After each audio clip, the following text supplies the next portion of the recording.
Isang malaking kaguluhan ang nagaganap ngayon sa Qatar. Kung hindi matutupad ng Pilipinas ang kanilang pangako, palalayasin namin ang lahat ng Pilipino ng permanente. Ito ang ultimatum na ibinigay ng Qatar, ang bansang may pinakamataas na GDP per capita sa buong mundo, sa Republika ng Pilipinas. Para sa lahat, ang pangako ng mga Pilipino ay tila isang hungkag na salita lamang at inaasahang mabibigo. Ngunit isang hindi kapani-paniwalang pangyayari ang naganap. Ang Saudi Arabia, Kuwait, United Arab Emirates, ang buong gitnang silangan ay nagpupuri ngayon sa Pilipinas. Maging ang mga higanteng teknolohikal tulad ng Amerika at Pransya ay nagsabing ito ay talagang imposible. Paano nagawa ng Pilipinas sa loob lamang ng 48 oras ang isang bagay na isinuko na ng lahat sa isang lupang isinumpa? Ang nakakagulat na lihim ay malapit ng mabunyag. Magandang araw. Ako si Hamad Al-Mushid, isang water resource manager na naninirahan sa distrito ng Al-Shamal sa Hilagang Qatar sa loob ng 45 taon. Hindi ako kabilang sa maharlikang pamilya at hindi rin ako mayaman. Isa lamang akong ordinaryong lingkod bayan. Ngunit ang buhay ko ay isang bangungot. Araw-araw, bago pa man tumunog ang aking alarm clock ng 4:00 ng umaga, gising na ako, puno ng pagkabalisa kung makakahanap ba ako ng tubig para sa araw na iyon. Kailangan kong makahanap ng tubig para sa aking 10 taong gulang na anak na si Nura at sa aking asawang si Sarah. Ang paghuhugas ng mukha ay isang luho na hindi namin kayang isipin. Kaunting tubig lamang sa isang baso, ibababad ang isang maliit na tuwalya, at iyon ang ipupunas sa aming mga mukha. Ang pagsisipilyo ay nangangailangan lamang ng isang lagok ng tubig. Ang paliligo ay minsan lang sa isang buwan, at hindi dapat lumagpas ng 5 minuto. Papa, nauuhaw po ako, bulong ni Nora. Ang kanyang boses ay mahina mula sa kanyang mga tuyo at bitak-bitak na labi. 20 litro iyon lamang ang kabuuang tubig na natatanggap ng aming pamilya araw-araw, sapat lamang para sa pag-inom at mga pangunahing pangangailangan. Ang sumpa sa aming lugar ay nagsimula 80 taon na ang nakalilipas. Ang aming mga patong ng bato sa ilalim ng lupa ay kakaiba. Sinisipsip nito ang tubig alat na parang espongha. Habang mas malalim ang paghuhukay ng balon, mas maraming tubig alat ang sumisirit pa itaas. Narinig ko noong panahon ng lolo ko, mayroon pa raw tubig tabang dito, buntong hininga ng kasamahan kong si Saed. Naging sakim sila noon, naghukay ng napakalalim. Ang resulta, kumonekta ito sa dagat. Ngayon, wala nang magagawa. Tuwing Martes, araw ng rasyon ng tubig, kailangan naming pumila mula pa madaling araw. Kahit na ang tubig na ito ay mula sa planta ng desalinasyon ng gobyerno, mayroon pa rin itong alat. At kahit ang ganitong klaseng tubig ay hindi sapat, madalas napipilitan kaming bumili sa black market sa halagang 5 Qatari riyal bawat litro. Mas mahal pa ito sa gasolina. Reklamo ko. Nung isang linggo, 40 riyal lang to. Tumaas na ang halaga ng tubig. Kung ayaw mo, huwag kang bumili. Walang kahihiyang sagot ng tindero. Wala kaming pagpipilian. Kalahati ng aking sahod ay napupunta lamang sa tubig. Isang hapon, pag-uwi ni Nora mula sa paaralan, bigla na lamang siyang bumagsak. Nora! Nora! Gaano man katindi ang aking pagtawag, wala siyang tugon. Maputla ang kanyang mukha. Nangingitim ang kanyang mga labi. Tumawag kami ng ambulansya, ngunit inabot ng 40 minuto bago ito dumating. Ang mga sandaling iyon ay parang walang hanggan. Matinding dehydration. Kailangan siyang sweruhan agad, sabi ng doktor na may seryosong mukha. Hindi lang siya ang pasyente ngayon. Mahigit 20 kaso na ng dehydration ang dumating. Kung magpapatuloy ito, mapanganib na talaga. Sa silid ng ospital, habang pinagmamasdan ko si Noura na nakaswero, nadudurog ang puso ko. Dahil kahit isang disenteng baso ng tubig ay hindi ko maibigay sa aking anak. Kaya siya nagkaganito. Ginoong Hamad. Pumasok si Director Khalid sa silid. Umatras na rin ang kumpanyang Pranses. Sinubukan nila sa loob ng 6 na buwan, pero sumuko na rin sila. Nabigo na naman po ba? Tanong ko. Amerika, Alemanya, Hapon, Israel, lahat sila ay ipinagmalaki ang kanilang makabagong teknolohiya, ngunit lahat sila ay sumuko sa aming heolohiya. Isinumpa yata ang lupaing ito. Malungkot na sabi ni Director Khalid. Siguro, dapat na tayong sumuko at lumipat na lang sa ibang lugar. Ngunit hindi ako maaaring sumuko. Ito ang aking lupang sinilangan. Dito, ipinanganak si Nura. Nang gabing iyon, umakyat ako sa rooftop ng ospital at tumingin sa kalangitan, isang kadilimang walang kahit isang bituin. Ang langit ay tila refleksyon ng aming kinabukasan. Diyos ko, pakiusap, bigyan ninyo kami ng tubig. Ano po bang nagawa naming kasalanan? Bakit kailangang magdusa ang mga batang ito? Tanging ang ihip ng hangin ang sumagot sa aking mga panalangin. 1 linggo ang lumipas, nakalabas na si Nuura sa ospital, ngunit ang babala ng doktor ay patuloy na umalingaw sa aking isipan. Sa susunod, baka hindi na niya kayanin. Kailangan namin ng malinis na tubig at kailangan namin ito ngayon din. Habang pauwi, isang hindi inaasahang balita ang narinig namin sa radyo. Ang rehiyon ng Hail sa Saudi Arabia ay nakalikha ng isang ilog gamit ang teknolohiya mula sa Pilipinas. Isang lugar na nagdusa sa kakulangan ng tubig sa loob ng 60 taon ay isa na ngayong maunlad na sentro ng agrikultura. Papa, pwede po ba nating hilingin sa mga Pilipino na tulungan tayo? Tanong ni Nora, ang kanyang mga mata ay nagniningning, nanikip ang aking dibdib. Ayokong bigyan siya ng maling pag-asa, natatakot na muli siyang mabigo. Nora?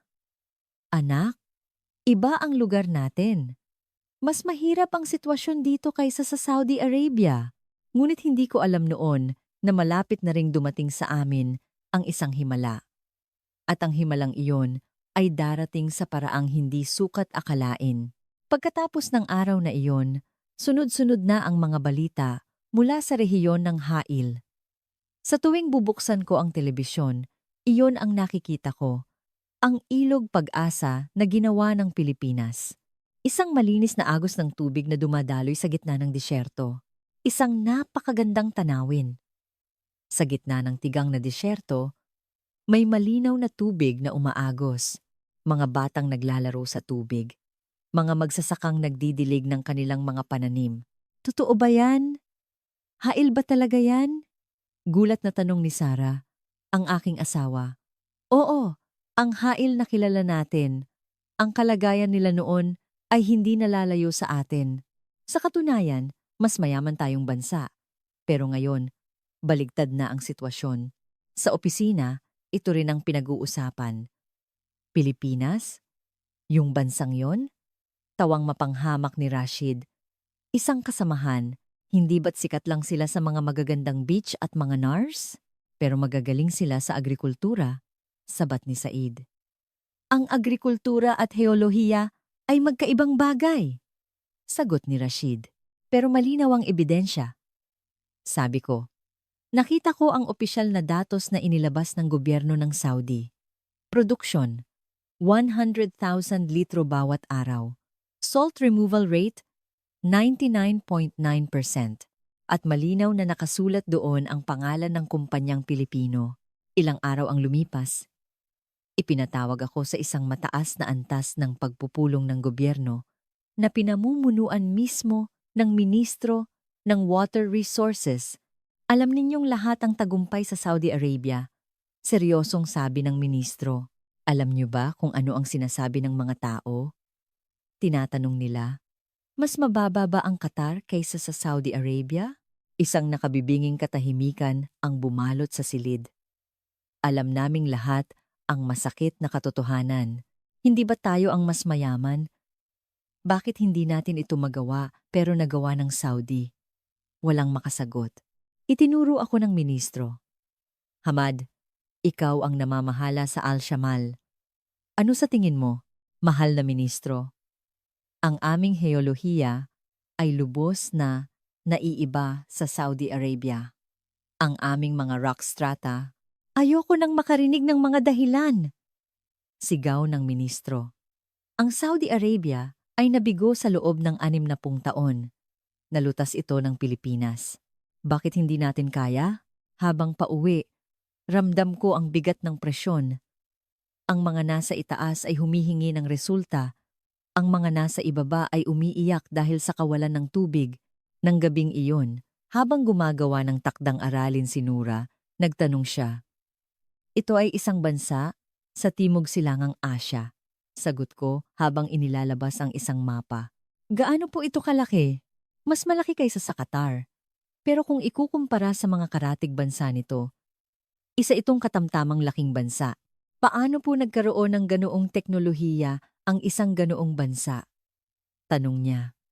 Ako man ay nagtataka kung ano ang kanilang espesyal na kakayahan.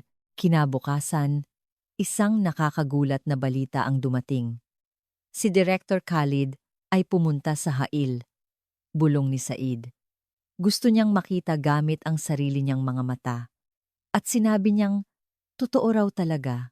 Nang hapong iyon, kinausap ko si Director Khalid. Ang kanyang mukha ay puno ng halo-halong emosyon.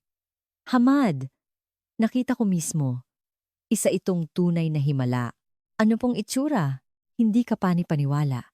Sa gitna ng tigang na lupain, may ilog na umaagos. Mga batang lumalangoy. Buntong hininga ng direktor. Pero alam mo ba kung ano ang mas kahanga-hanga? Inabot lang ng 2 linggo ang team na Pilipino para makuha ang unang bugso ng tubig." 2 linggo? Gulat kong tanong. Oo, inabot ng 2 taon ang Alemanya, 1 taon ang Pransya, at pareho silang nabigo. Ipinakita sa akin ng direktor ang isang litrato. Mga teknisyang Pilipino kasama ang mga opisyal ng Saudi. Ito ang pinuno ng team. Si Dr. Elena Reyes. Mukha siyang simple, pangkaraniwan ang pangangatawan. Oo, noong una, minaliit din siya ng mga taga-Saudi.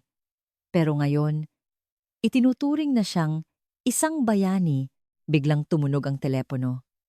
Mula ito sa opisina ng ministro. "Ginoong Hamad, bukas ng umaga, makikipagkita ang ministro. Isang mahalagang desisyon ang gagawin. Mangyaring maghanda. Kumabog ang aking dibdib." Pag-uwi ko, sinabi ko sa aking pamilya ang tungkol sa mahalagang pulong. Tatawagin na po ba nila ang mga Pilipino? Nagniningning ang mga mata ni Nura. Hindi pa natin alam. Pero ang ating rock strata ay talagang espesyal. Mas mahirap kaysa sa Saudi. Mataas ang posibilidad na mabigo. Hinawakan ni Sarah ang aking kamay. Pero kailangan nating subukan, hindi ba? Para kay Nura. Hindi ako nakatulog ng gabing iyon. Pag-asa at takot ang naglalaro sa aking isipan. Paano kung mabigo rin ang mga Pilipino? Mawawala na ba ang aming huling pag-asa? Tumingin ako sa bintana. Ang kabilugan ng buwan ay nagniningning. Sa Hail, tiyak na parehong buwan ang kanilang nakikita. Ngunit sila, maaari na nilang pagmasdan ito nang walang pag-aalala sa tubig. Diyos ko, bigyan ninyo kami ng pagkakataon. Tahimik kong dasal. Kung nagawa ng Saudi, dapat magawa rin natin. Hindi, kailangan nating magawa. Ngunit sa kabilang banda, mayroon akong masamang kutob kung gaano kalaki ang masasaktan sa aming pambansang karangalan at kung anong marahas na pagpipilian ang maaaring idulot nito.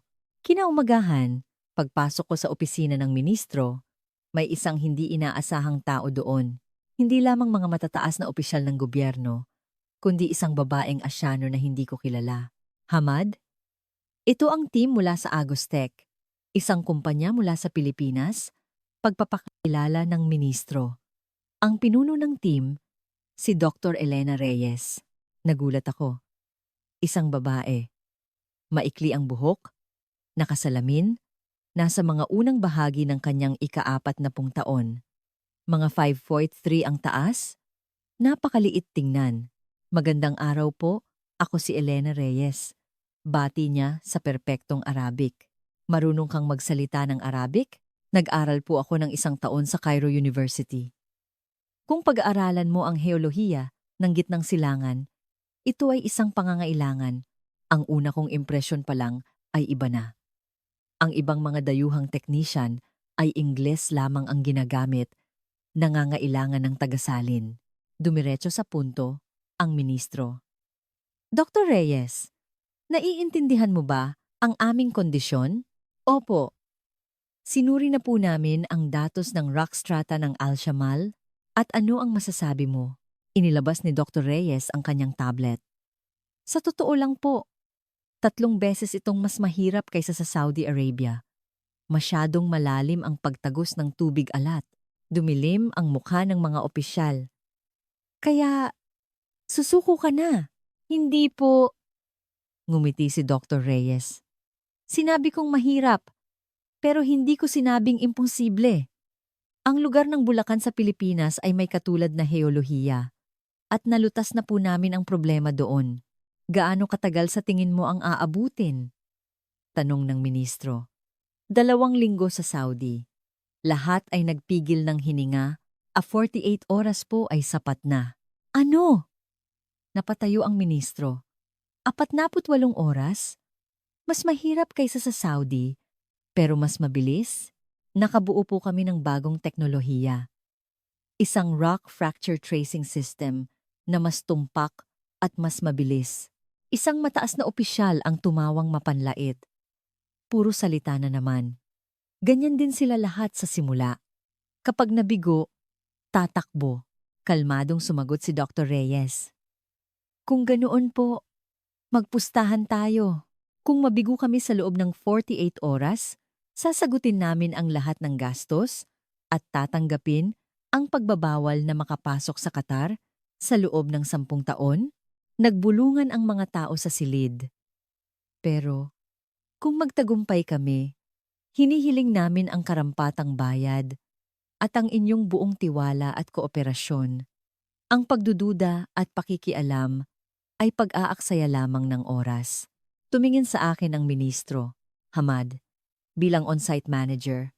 Ano sa tingin mo? Sa totoo lang, kinakabahan ako. Masyadong maikli ang 48 oras. Pero naisip ko, dapat po nating subukan. Sige. Pero may kondisyon. Diretsyong tumingin ang ministro kay Dr. Reyes. Dapat magtagumpay kayo sa loob ng 48 oras. Kahit 1 minutong pagkaantala, agad kayong palalayasin. Kasunduan po, sagot ni Dr. Reyes nang walang pag-aalinlangan. Pagkatapos ng pulong, nagtungo kami sa site. Sa sasakyan, kinausap ko si Dr. Reyes. Talaga po bang 48 oras? Posible ba yon? Ginoong Hamad, alam niyo po ba kung ano ang natutunan namin sa Saudi Arabia? Ano po iyon? Ang oras ay hindi idinidikta ng teknolohiya, kundi ng tiwala. Nagtiwala sa amin ang Saudi. Ang Qatar po kaya? Isang mabigat na tanong. Pagdating sa site, agad na nagsimulang magtrabaho ang team na Pilipino. Habang ibinababa ang mga kagamitan, napansin kong mas marami ito kaysa sa ginamit sa Saudi. Ano po iyan? Tanong ko. Iyan po ang Diwata Ground Penetrating System. 10 beses na mas tumpak kaysa sa gawa ng Hapon. Gawa sa Pilipinas? Siyempre po. Sarili naming gawa, buong pagmamalaking sabi ng isang miyembro ng team na nagngangalang Miguel. Habang nagsisimula silang magtrabaho, nagtipon ang mga residente. May mga dayuhan na naman. Taga-Asya naman ngayon. Ang mga tingin ng mga tao ay matatalim, puno ng pagkabigo. Hindi na sila nangangahas na umasa. Dumating si Nora pagkatapos ng klase. Oo anak, bakit po ang kaunti nila? Yung ibang team? 12 Narinig ni Dr. Reyes ang sinabi ni Nora at lumapit. Nora po, ang ganda ng pangalan mo Nora. Alam mo, hindi ibig sabihin na marami ay mas magaling na. Ang importante ay ang galing. sabi ni Dr. Reyes, at may kinuha sa kanyang bulsa, isang pakete ng tuyong mangga. Tikman mo ito, galing pa yan sa Pilipinas. Salamat po. Masayang tinanggap ni Nura. Ma'am, magkakaroon po ba talaga kami ng tubig sa aming nayon? Hinaplos ni Dr. Reyes ang ulo ni Nura. Maghintay ka lang ng 48 oras. Sisiguraduhin kong makakainom ka ng malinis na tubig. Sa mga salitang iyon, nakaramdam ako ng init sa aking puso, kasabay ng kaba. Posible ba talaga ang 48 oras? Paglubog ng araw, opisyal na nagsimula ang trabaho. Naghahanda ang team na Pilipino na magtrabaho buong gabi. Ginoong Hamad, pwede po bang pakitimpla kami ng tsaa? Tanong ni Dr. Reyes. Sige po. Pero mahalaga rin ang tsaa dahil mahirap ang tubig. Alam ko po. Malapit na tayong makainom hanggang sa gusto natin. Ang kumpiyansang iyon ay kahanga-hanga. Wala pang nasisimulan, pero sigurado na siya sa tagumpay. Dr. Reyes, bakit po 48 oras? Hindi po ba't masyadong mapanganib na sugal iyon? Sumagot si Dr. Reyes habang sinusuri ang mga kagamitan. Ginoong Hamad, minsan, ang desperasyon ang pinakamahusay na nagtutulak. Ang 48 oras na pressure ay magpapanatili sa aming focus. Ganito nagsimula ang unang gabi. Tumingin ako sa relo. 8 p.m. Eksaktong 48 oras ang natitira. Ang countdown ng tadhana ay nagsimula na. Ang unang 12 oras ay ginugol sa pagsusuri. Walang tigil ang trabaho ng mga kagamitan ng team na Pilipino. Ginoong Hamad! Tingnan niyo po ito. Bandang 3 a.m. Tinawag ako ng inhinyerong si Miguel Santos. Sa isang screen ay may komplikadong graph. Ano yan? Sa lalim na 150 metro, tingnan niyo po rito. May kakaibang espasyo. Tinitigan kong mabuti ang screen. Iba ang kulay kumpara sa ibang bahagi. Posible po kayang freshwater layer ito? Hindi pa po sigurado. Pero may posibilidad, sabi ni Miguel. Lumapit si Dr. Reyes. Magdamag na siyang gising, pero walang bahid ng pagod. Nakita na. Tama ang hula ko. Ano po ang hula ninyo? Ang rock strata ng Qatar ay hindi lang basta espongha, isa itong labirinto. At sa isang lugar sa loob ng labirintong iyon, may nakakulong na tubig tabang.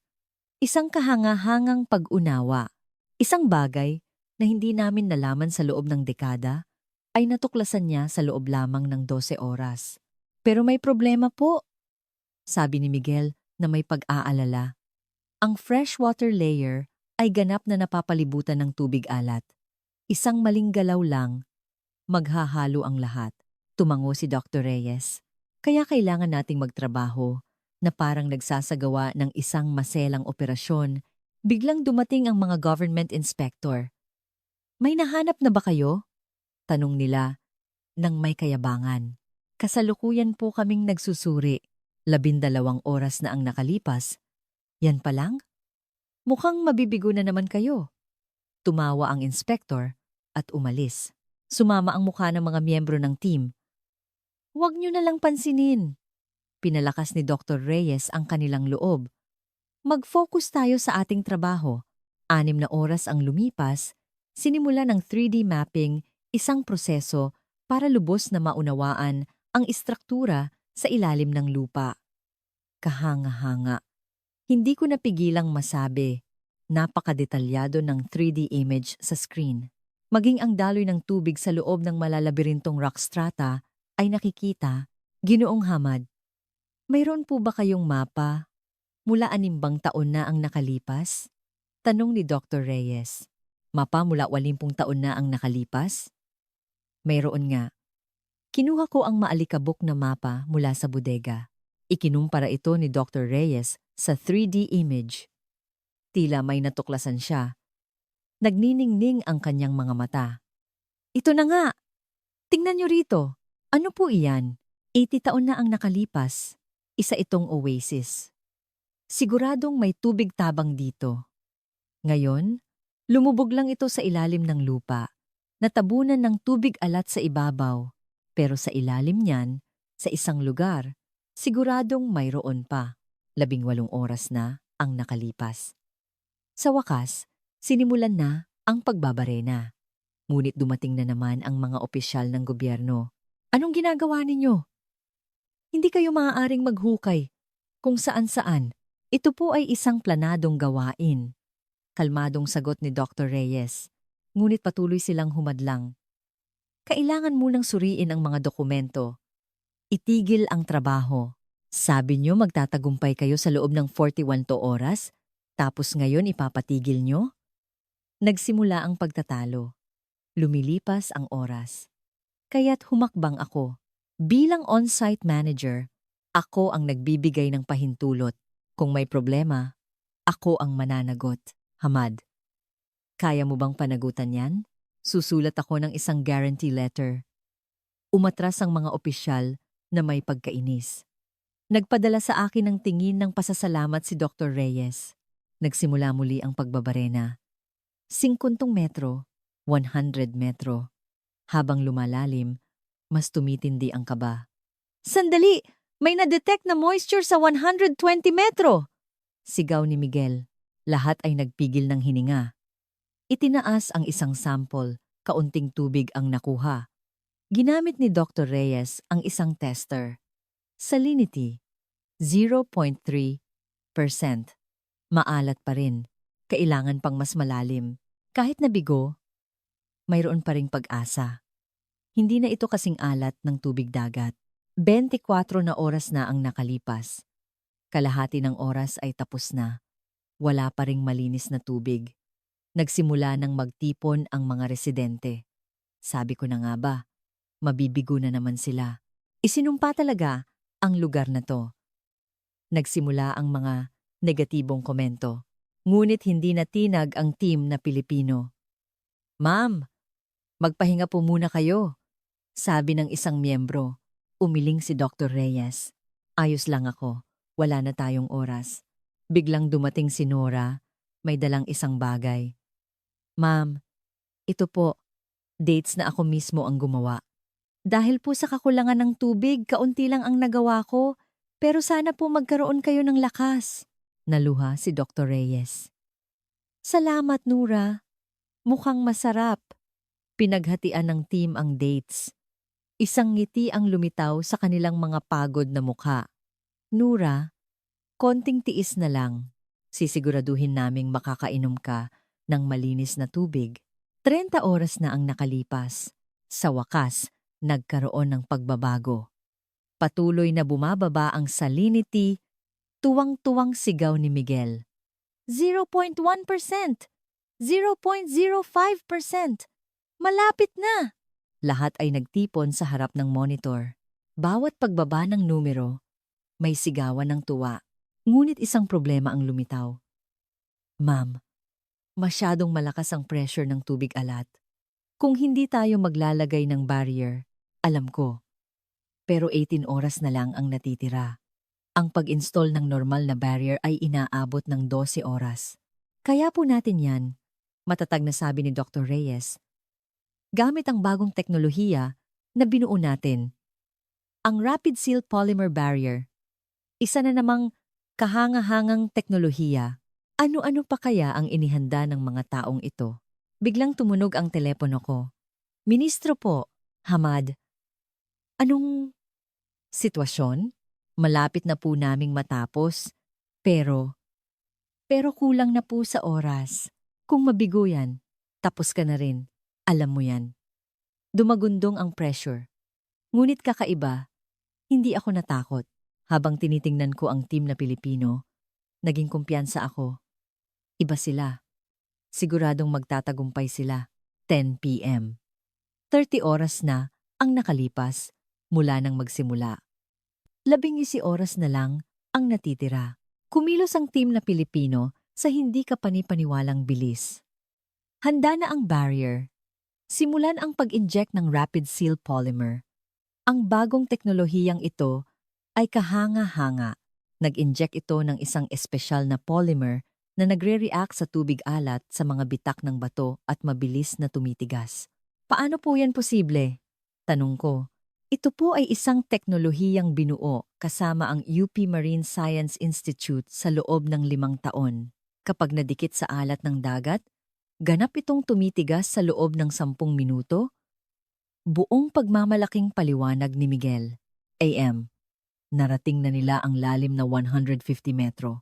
Lahat ay nagpigil ng hininga, naghihintay sa resulta. Reyes. Habang siya mismo ang nagbubukas ng balbula, noong una, walang lumabas. 1 segundo, 2 segundo, 3 segundo. Bigla, isang patak ng malinaw na tubig ang nagsimulang tumulo. May tubig! Sigaw ng isang tao. Sinalo ni Dr. Reyes ang patak sa kanyang nanginginig na kamay at inilagay sa tester. Salinity, 0.01%. 0.01%! Purong tubig tabang. Isang malakas na sigawan ng tuwa ang umalingaw-ngaw, ngunit nanatiling kalmado si Dr. Reyes. Hindi pa. Kailangan nating suriin kung ito ay sustainable. 3 oras ang lumipas. Sinukat ang flow rate. Kahanga-hanga. Habang lumilipas ang oras, dumarami ang tubig. At 2 litro kada oras. 3,000 litro. At 2,000 litro. Hindi ka panipaniwalang mga numero. Paano nangyari yan? Dahil sa pressure difference. Pinipigilan ng barrier ang tubig alat, kaya ang pressure ng freshwater layer mismo ang nagtutulak sa tubig paitaas, natural, labang AM. Sa wakas, ang unang pagtikim. Ako ang unang uminom. Itinaas ko ang baso gamit ang nanginginig na kamay at uminom ng isang lagok. Matamis. Matamis talaga. Ito ang unang malinis na tubig na nainom ko sa loob ng 80 taon. Napaiyak ako. Nura! Nura! Nasaan ka? Ginisin ko ang aking natutulog na anak. Dinala ko siya na inaantok pa. Nang makita niya ang tubig, ganap siyang nagising. Papa, tubig po ba talaga yan? Oo, anak. Uminom ka. Maingat na uminom si Nura. Papa, ang tamis po. Ang tamis talaga.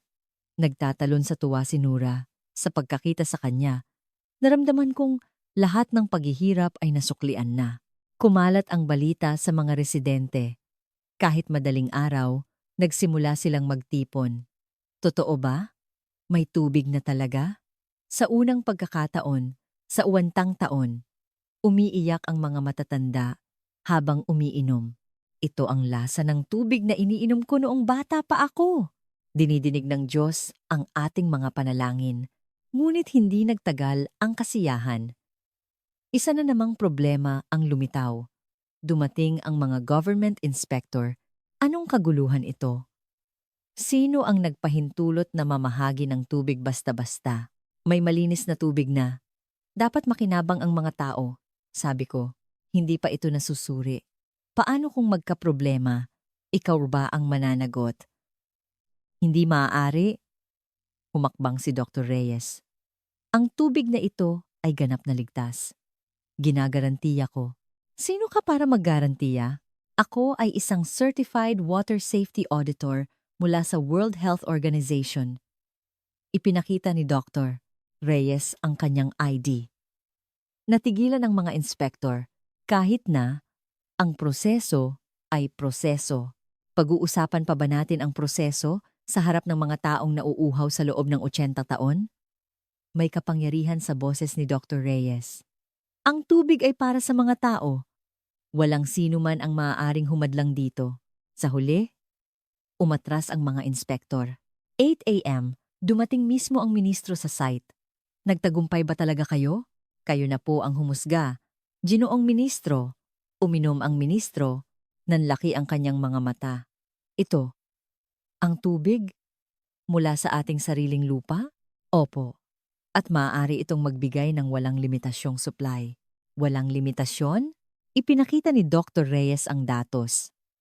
Napakalaki po ng freshwater layer na ito. Kung mapapamahalaan ng maayos, kayang-kaya nitong suportahan ang buong Al-Shamal. Natigilan ang ministro. Pagkatapos ay nagsalita siya. Patawad sa pagdududa ko sa inyo. Humihingi ako ng paumanhin. Ito, ang unang beses na nakita ko ang isang mataas na opisyal na yumuko. Ayos lang po. Ang mahalaga ay ang susunod na hakbang, sabi ni Dr. Reyes habang tinitingnan ang kanyang relo. 26 na oras na ang nakalipas. 12 oras pa ang natitira. Ano po ang susunod nating gagawin? Kailangan nating stabilize ang sistema at maghanda para sa expansion. Pagkatapos, tumingin siya kay Nora. Tinupad ko na ang pangako ko ha. Ngayon, makakainom ka na ng malinis na tubig araw-araw. Tumatakbong niyakap ni Nora si Dr. Reyes. Ma'am, maraming salamat po. Ang galing-galing ng Pilipinas. Biglang tumunog ang telepono ko. Ang asawa ko. Mahal, nakita ko sa balita. Totoo ba? May tubig na sa ating nayon? Totoo. Hindi na natin kailangang mag-alala tungkol sa tubig. Napaiyak din ang asawa ko. Tanghali. Isang kamangha-manghang pangyayari ang naganap. Ang mga residente ay kusang lumabas. Tutulong din kami. Hindi natin pwedeng hayaan na ang mga Pilipino lang ang nagtatrabaho ng husto. Ang mga lalaki ay nagbuhat ng mga kagamitan. Ang mga babae ay naghanda ng pagkain. Ito ay pamana ng aking pamilya, sabi ng isang matandang babae, dala ang isang 100 taong gulang na banga. Ngayon, gusto ko na itong lagyan ng totoong tubig. Si Dr. Reyes mismo ang nagpuno ng banga. Lola, mula ngayon, araw-araw na po kayong makakainom ng ganitong tubig. Ipinadala kayo ng Diyos. Salamat. Hapon. Isa pang hindi kapani-paniwalang bagay ang nangyari. Ma'am, patuloy na tumataas ang flow rate. Sigaw ni Miguel. Gaano na kalaki? Mahigit 100,000 litro kada oras na po. Nagulat ang lahat. 5 beses na mas malaki kaysa sa inaasahan. Mas komplikado pala ang istruktura sa ilalim ng lupa kaysa sa inaakala natin. Tila maraming freshwater layers ang magkakakonekta. Paliwanag ni Miguel. 6 p.m. 46 na oras na ang nakalipas. Dumagsa ang media. Paano ninyo nagawa ito sa loob ng 48 oras? Mas malala ang kondisyon ng Qatar kaysa sa Saudi. Pero mas mabilis ninyong natapos. Nagbigay ng panayam si Dr. Reyes. Mahalaga ang teknolohiya, pero mas mahalaga ang mga tao. Naging posible ito dahil nagtiwala at tumulong ang mga taga-Qatar. Ano po ang plano ninyo sa hinaharap? Gusto naming ipalaganap ang teknolohiyang ito sa buong Qatar para wala nang magdusa dahil sa kakulangan ng tubig. 8 p.m. Eksaktong 48 oras. Nagbigay ng opisyal na pahayag ang ministro. Tinupad ng mga teknisyang Pilipino ang kanilang pangako. Hindi. Nalampasan pa nila ito. Libo-libong tao ang nagtipon sa plaza, sumisigaw, Pilipinas, Pilipinas, Pilipinas.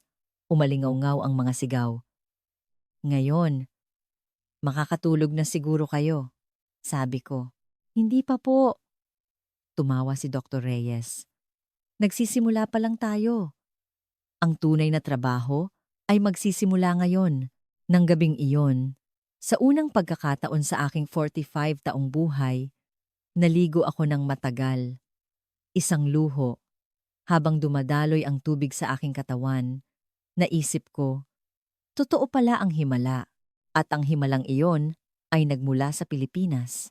Ang kaligayahan mula sa tagumpay ay hindi nagtagal. 2 araw pagkatapos, nagsimula ang isang hindi inaasahang pag-atake. Peke yan!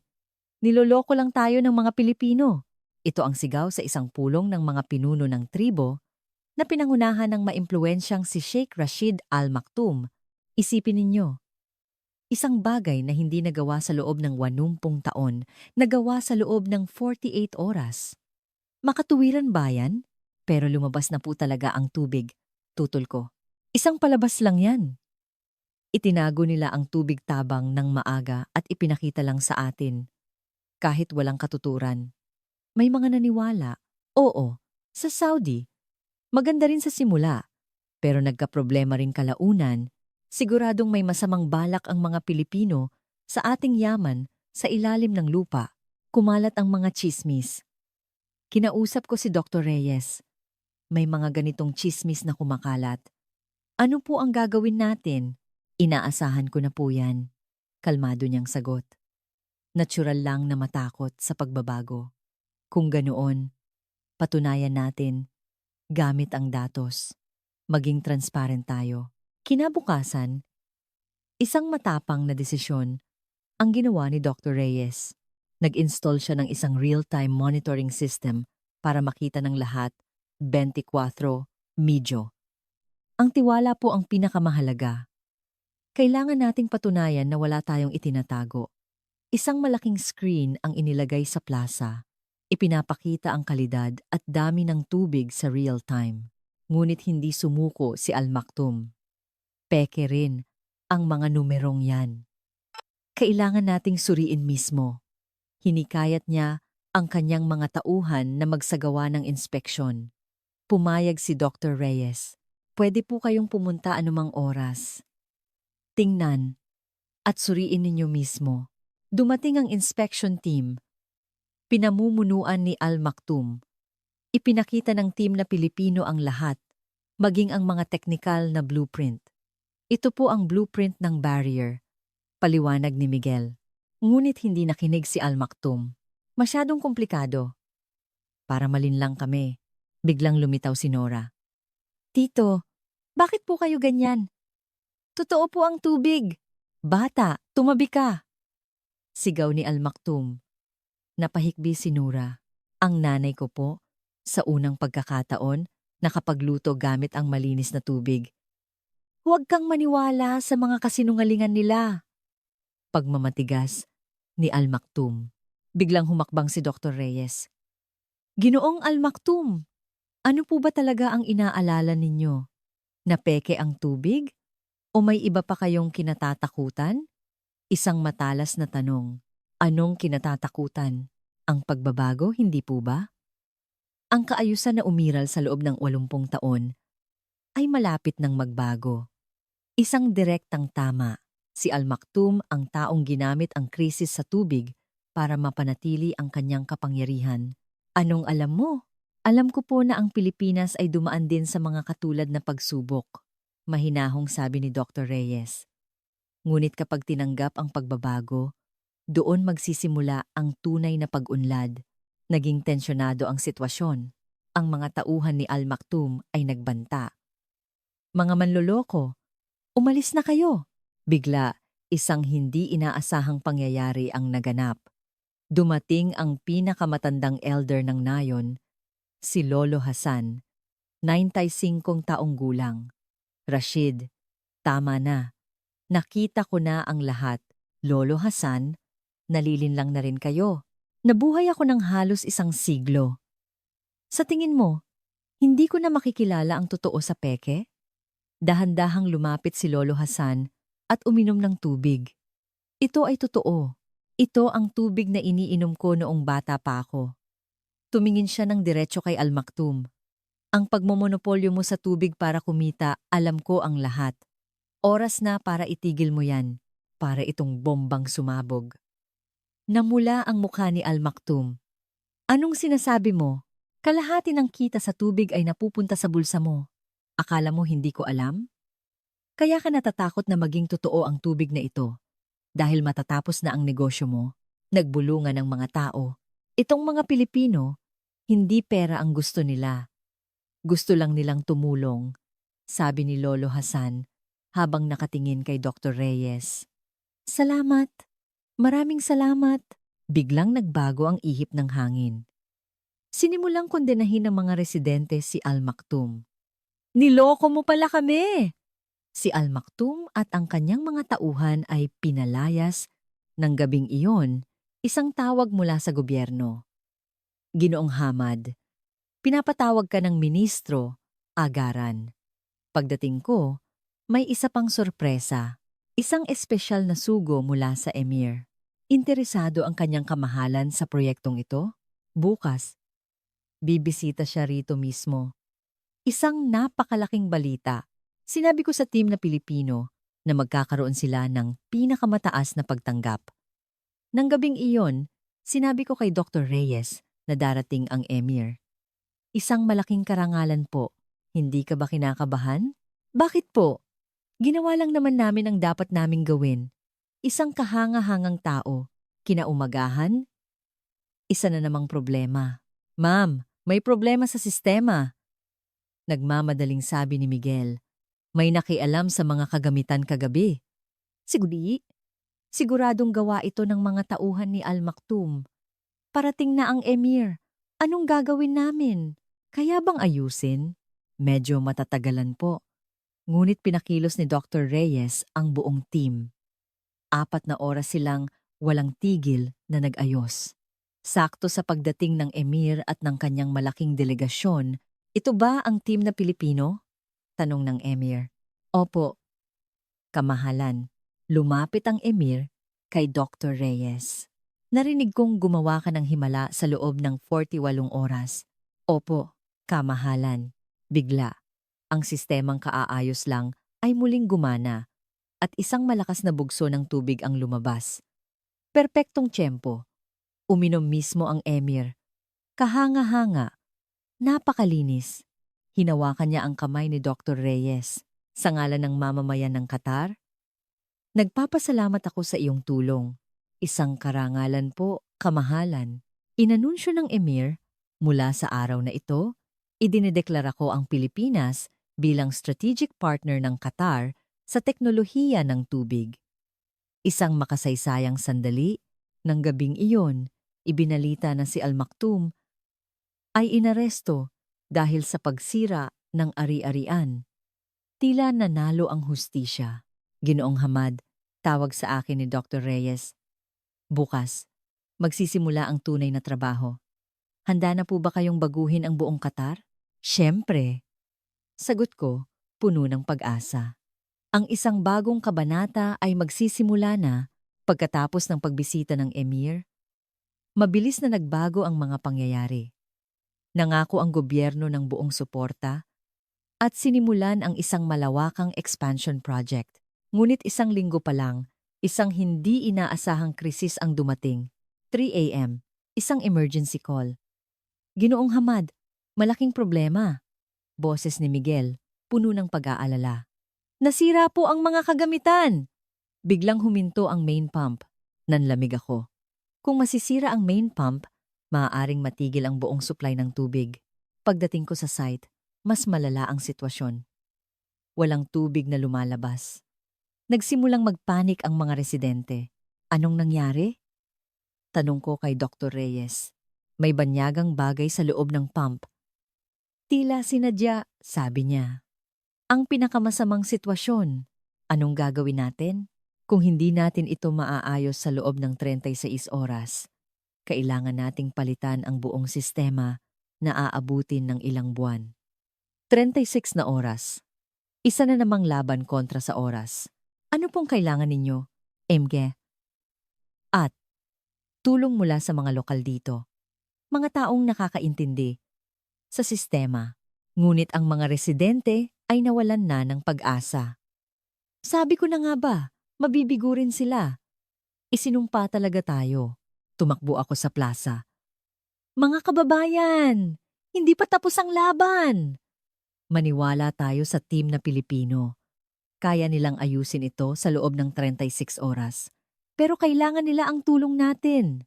Anong magagawa natin? Biglang humakbang si Nora. Tutulong po ako. Hindi sumusuko si Ma'am Elena para sa atin, kaya hindi rin tayo dapat sumuko. Ang katapangan ng isang 10 taong gulang na bata ay nagbigay hiya sa mga matatanda. Kung ang isang bata ay lumalaban, bakit tayo susuko? Oo, subukan natin. Nagsimulang magboluntaryo ang mga tao. Ang team na Pilipino at mga residente ay nagtulungan. Ang diwa ng bayanihan ay nabuhay. Kahit magkaiba ang wika, iisa ang kanilang puso. 2 oras ang lumipas. Unang pagsubok. Ma'am, mas malala ang sira kaysa sa inaasahan. Kulang ang spare parts. Nag-isip sandali si Dr. Reyes at gumawa ng isang matapang na desisyon. Gagawa tayo ng bago gamit ang mga materyales dito. Posible po ba yan? Ang Qatar ay isang industrial na bansa. Siguradong may magagamit tayo. Isang lokal na may-ari ng paggawaan ng bakal ang lumapit. Ako ang bahala. Sabihin niyo lang kung anong kailangan. Ang galing ng mga manggagawang Qatari ay kahanga-hanga. Kasama ang team na Pilipino, nakagawa sila ng mga piyesa sa tamang oras. 20 oras ang lumipas, may natuklasan si Dr. Reyes. Ito ang sanhi. Isang piraso ng metal sa pinakailalim ng pump. Malinaw na sinadya ang huling desperadong galaw ng mga tauhan ni Al Maktoum, pero nanalo na tayo. Ngayon, kailangan na lang natin itong buuin muli. Nagtulungan ang lahat. Ama na 24 na oras ang lumipas. Subukan nating i-restart. Binuksan ni Miguel ang switch. Umandar ang makina. Lahat ay nagpigil ng hininga. 30 segundo. 1 minuto. 2 minuto. May tubig na. Isang mas malakas na bugso kaysa dati ang lumabas. Nagawa natin. Nagyakapan ng mga tao, umiiyak at tumatawa. 30 oras ang lumipas. Dumating ang government inspection team. Malinaw ang ebidensya ng sabotahe. Kailangang mahuli ang may sala, pero mas mahalaga, sabi ni Dr. Reyes. Napatunayan ng pangyayaring ito na kapag nagtulungan ang Pilipinas at Qatar, malalampasan natin ang anumang krisis. Tumango ang pinuno ng team. Oo, ngayon, mas palalakasin pa natin ang expansion project sa buong bansa. Nang gabing iyon, nagkaroon ng isang simpleng selebrasyon. Ngayon, natutunan natin ang isa pang aral. Ang krisis ay lumilikha ng mas matibay na pagkakaisa. Kinabukasan, isang magandang balita. Itatatag ng gobyerno ang isang Joint Filipino-Qatari Research Institute dito, mismo sa Al-Shamal. Ginoong Hamad, interesado po ba kayo sa posisyon ng Deputy Director? Tanong ni Dr. Reyes. Kailangan po namin ng isang taong may karanasan sa field at kayang maging tulay sa pagitan ng dalawang bansa. Isang alok na parang panaginip, 1 linggo ang lumipas. Kailangan nang bumalik sa Pilipinas ni Dr. Reyes. Sa airport, daan-daang tao ang naghatid. Babalik po kayo, di ba? Tumatakbong lumapit si Nora. Ma'am, tanggapin niyo po ito. Isang sulat at isang drawing. Isang drawing ng isang asul na disyerto na pinagsamahan ng Pilipinas at Qatar. Salamat, Nora. Maging isang magaling na siyentipiko ka, ha? Opo, gusto ko pong maging katulad ninyo. Habang pinagmamasdan ko ang eroplanong lumilipad palayo, naisip ko, ang 36 na oras na krisis na ito ay lalo pa kaming pinatatag. At ang tunay na himala ay nagsisimula pa lamang. Ang 36 oras na laban ay natapos. Matapos maging stable ang sistema, sa huling 12 oras ng ipinangakong 48 oras, gumawa ng isa pang kahanga-hangang bagay ang team ni Dr. Reyes. Ngayon, ipapakita ko sa inyo ang tunay na regalo, sabi niya. Nag-install sila ng isang smart water management system, ang una sa Qatar, mga solar panel, automated sensors, remote control system. Mula ngayon, masusubaybayan nyo na ang estado ng tubig gamit ang inyong mga smartphone. Artificial intelligence na ang bahala, ang teknolohiya ng 21st century na lumulutas sa 80 taong problema. 45 oras na ang nakalipas, kumpleto na ang sistema. Subukan ninyong i-download ang app. Nakita ng mga residente ang kalidad at dami ng tubig sa real time. Wow! Ito ba talaga ang tubig ng nayon natin? Nura, subukan mong pindutin ang button na to, sabi ni Dr. Reyes. Pinindot ni Nura ang isang button at isang water fountain ang umandar sa plaza. Wow! Ako ang gumawa, ang unang fountain sa nayon sa loob ng 20 taon. 46 na oras na ang nakalipas, isa pang sorpresa. Ito po ay isang espesyal na regalo, sabi ni Miguel, dala ang isang malaking kahon. Hydroponics kits po. Pwede na kayong magtanim ng gulay gamit lamang ang tubig. Agrikultura sa disyerto, isang bagay na hindi namin pinangarap. Pwede po kaming magtanim ng kamatis, litsugas, pipino? Oo naman. Mula ngayon, ang Qatar ay maaari na ring maging isang bansang agrikultural. 47 oras na ang nakalipas, ang huling aktibidad. Ngayon, sasaksihan natin ang isang makasaysayang sandali, sabi ni Dr. Reyes. Isang malaking screen ang nagliwanag, ipinapakita ang mapa ng Qatar. Ipapakita namin sa inyo ang isang simulation. Nagsimulang lumitaw ang mga asul na tuldok. Sa loob ng isang taon, 50 lokasyon. Sa loob ng 3 taon, napuno ng asul ang buong mapa. Ang buong Qatar ay magkakaroon ng malinis na tubig. Biglang isang emergency call. Ginoong Hamad! Gusto ng Emir ng isang video call. Lumitaw ang Emir sa malaking screen. Mga kababayan ko, at sa technical team mula sa Pilipinas. 48 oras na ang nakalipas, nagdududa pa kami. Ngayon, nasaksihan na namin ang isang himala. Mula sa araw na ito, itatatag ko ang Filipino-Qatari Joint Institute for Water Technology. At inaanyayahan ko si Dr. Elena Reyes bilang unang consultant. Inaanyayahan kayo ng Qatar. Pakiusap, samahan ninyo kami sa aming paglalakbay. Isang malaking karangalan po, 47 oras at 15 minuto. Huling 15 minuto.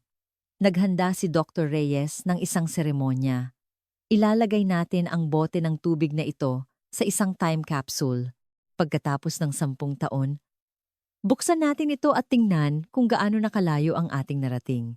Nagtataas ng kamay si Nora. May gusto rin po akong ilagay. Isang sulat para sa kanyang sarili sa hinaharap. Nangangakong magiging isang water scientist. Eksakto sa ika-1 oras, ibinao ng time capsule. Nang gabing iyon, isang malaking selebrasyon ang ginanap. Sayaw, pagkain, at pag-inom hindi ng alak, kundi ng malinis na tubig. 6 na buwan ang lumipas. Ang Al-Shamal ay hindi na isang tigang na disyerto. May lunti ang kulay na sa lahat ng dako. Ang mga bata, tulad ni Nura, ay malulusog at masisigla. Ang mga paaralan ay may bagong science labs na suportado ng gobyerno ng Pilipinas.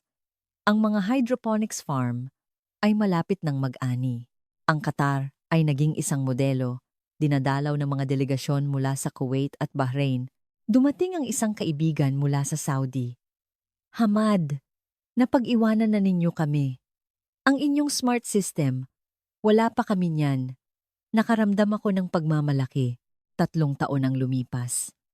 Ako na ngayon ang Undersecretary ng Ministry of Water Resources.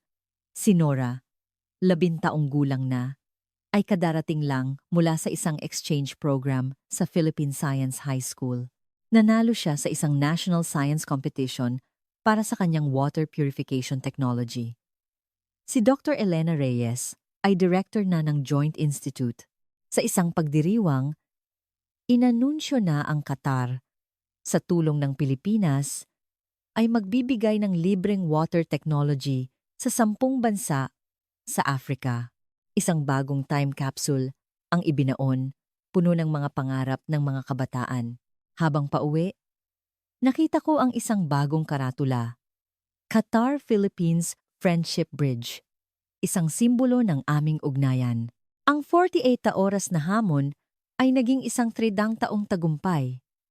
Ngayon, ito ay naging isang walang hanggang pamana na patuloy na lumalawak. Ang himala ng tubig na pinagsamahan ng Pilipinas at Qatar, hindi ito ang katapusan, kundi isang bagong simula. Isang pagkakaibigan na kasing linaw at walang hanggan ng agos ng tubig. Ang kwentong ito ay hindi lamang tungkol sa paghahanap ng tubig, kundi isang mensahe ng pag-asa. Na kapag isinantabi natin ang pag-aalinlangan at hinamon ang imposible, lahat ay nagiging posible. Ngayon, sa iba't ibang sulok ng mundo, Ang teknolohiya at puso ng Pilipino ay lumilikha ng mga himala. Ito ang dahilan kung bakit dapat tayong maging lubos na maipagmamalaki.